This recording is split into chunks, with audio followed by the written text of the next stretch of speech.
Wow, tepat di hari ulang tahun ke-79 Republik Indonesia, Ditjen Jenderal Imigrasi meluncurkan bentuk paspor baru. Udah pada lihat belum desain barunya kayak gimana, sahabat Kompas TV?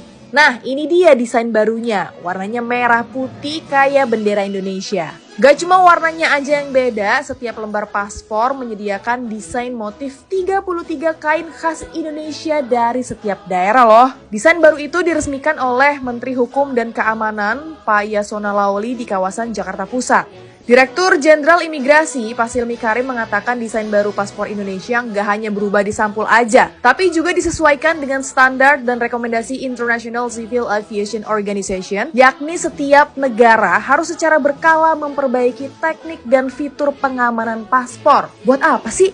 Hal ini katanya untuk mengurangi pemalsuan, replikasi, dan penghapusan data.